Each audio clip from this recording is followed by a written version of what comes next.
Bonjour tout le monde, j'espère que vous allez bien. Aujourd'hui, je vous propose un délicieux tagine de veau aux pruneaux et aux amandes. Chose est sûre, il y a plusieurs façons de faire ce tagine.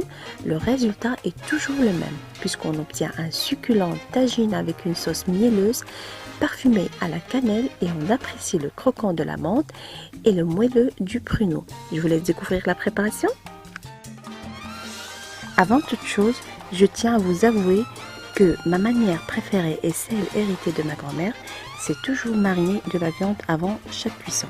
Cela nous permettra d'avoir de la viande bien marinée et un bon tagine bien réussi. C'est ce petit détail-là qui fait la différence des choses. D'abord, je vais mariner ma viande. Ici, j'ai 500 g de jarret de veau. Il faut toujours compter 100 g par personne.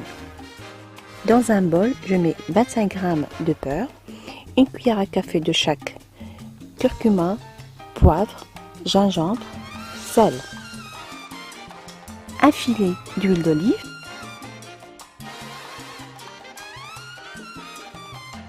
ajoutez aussi quelques filaments de safran en les frottant bien avec les doigts.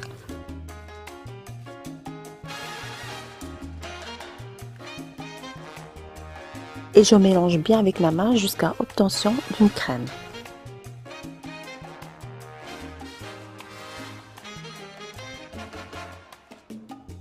Et là, je fais mariner mes jarrets de veau de beurre et les épices bien comme il faut et les laisser reposer minimum 5 minutes.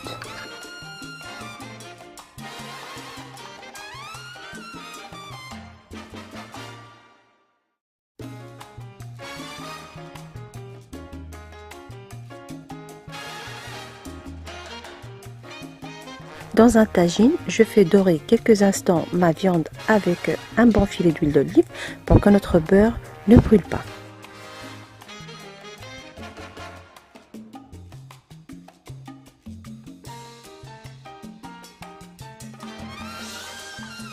Ici, je rajoute 10 centilitres d'eau pour récupérer le restant du beurre et les épices, les rajouter par la suite à ma viande et laisser mijoter minimum 15 minutes. Et pour que notre viande soit bien fondante, il faut la cuire toujours à feu doux. N'oubliez pas d'ajouter un bâton de cannelle.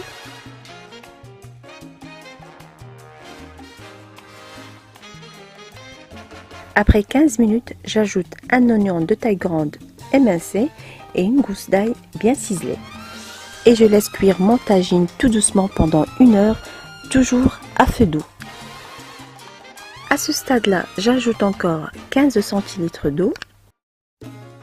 Et là, je passe à la cuisson de mes 250 g de pruneaux. Personnellement, je préfère les cuire à la vapeur de mon tagine pour que les goûts s'imprègnent bien. Et je les laisse cuire pendant 20 minutes. Donc pour caraméliser mes pruneaux, je prends une casserole et j'y remets les pruneaux. Je mets par-dessus 2 cuillères à soupe de miel, un bâton de cannelle, une bonne noisette de beurre, 3 ou 4 louches de la sauce où a cuit la viande et je laisse les pruneaux caraméliser en remuant délicatement avec une cuillère en bois de temps en temps.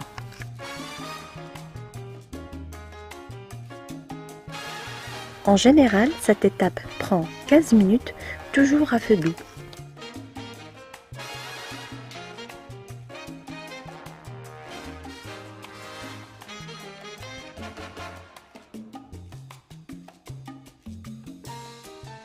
Tapissez une plaque à biscuits de papier sulfurisé, répartissez les amandes uniformément sur cette plaque et mettez-les au centre du four. Laissez les amandes griller pendant 10 à 12 minutes et n'oubliez pas de les étendre à nouveau uniformément après chaque agitation.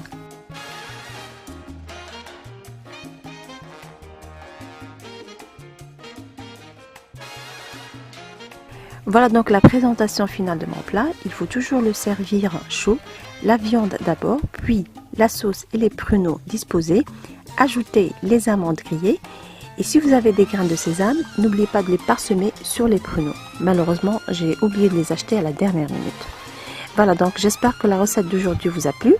Si vous voulez plus de recettes, n'oubliez pas de me rejoindre sur mon propre site www.tastygourmandise.com et sur ma page officielle Cuisine Tasty Gourmandise. Je n'ai qu'à vous souhaiter bon appétit et à très bientôt, j'espère.